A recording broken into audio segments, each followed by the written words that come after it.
sur la plus grosse station d'essence du monde. Mais il ne s'en cache pas. Précisément hier, dans sa conférence de presse, Vous il avez raison. assume parfaitement de vouloir envoyer les compagnies pétrolières américaines. Est-ce que pour vous, on peut même dire que la principale raison aujourd'hui, c'est une prédation américaine, une Bien sûr, volonté de faire de l'argent avec le pétrole? il y a une argumentation qui s'appuie sur le narcotrafic pour des raisons de légalité, également sur une opération de police qui trouve son fondement dans la décision de l'État de New York en 2020 et qui peut justifier un mandat d'arrêt contre Maduro. Mais nous voyons bien que cela ne suffit pas à justifier l'opération américaine. D'autant que nous sommes au milieu d'un processus dont nous ne connaissons pas exactement aujourd'hui l'aboutissement.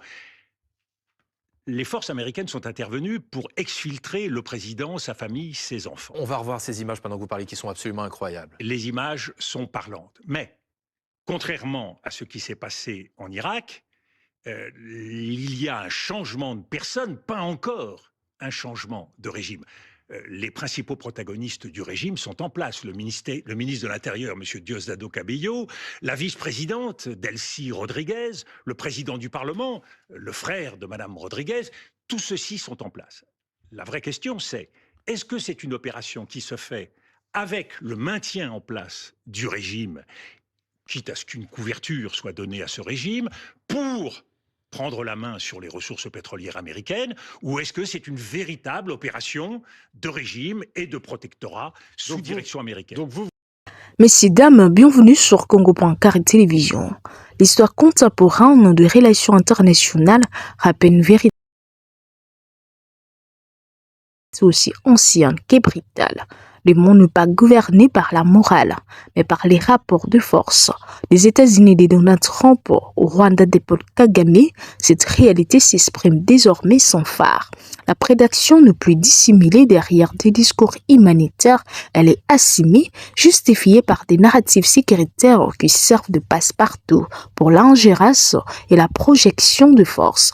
Sous Donald Trump, les États-Unis ont réhabité diplomatie des contraintes directes. Les Vénézuéliens étiqueté, l'État narco-terroriste est devenu un symbole, celui d'un pays ciblé. Moi, pour ses dérives internes que pour ce qu'il représente dans l'équation énergétique et géopolitique continentale. Le langage est brutal, l'objectif clair et la morale reléguée au rang d'accessoires rhétoriques dont les Grands Lacs, Paul Kagame applique une logique comparable. La menace persistante de $, est invoquée pour légitimer une présence militaire rwandaise en RDC que de nombreux rapports documentent. Derrière ces discours sécuritaires se dessinent deux intérêts économiques précis, minerais stratégiques, corridors commerciaux, influence régionale. La constance de Kigali ne tient pas à l'argument, mais à l'avantage qu'il procure. Dans ce monde de 2026, les États fragiles ne peuvent plus espérer des traitements préférentiels. Ils sont soumis ou sommés, soit désorganisés, soit des Sibires. L'RDC, malgré son potentiel immense, continue de payer le prix de ses fragilités internes, institutions faibles, décisions politiques, gouvernance contestée et incapacité chronique à sécuriser l'ensemble de son territoire. Mais cette brutalité a une vertu. Elle dissipe définitivement les illusions, elle oblige à regarder la réalité en face. Ni Washington ni Kigali n'agissent pas. L'altruisme, ils agissent par intérêt. Les reconnaître n'est pas un renoncement, c'est le point de départ des stratégies sérieuses. En 2026, la République démocratique du Congo, plus à l'orée d'un choix, elle est déjà au pied du mur.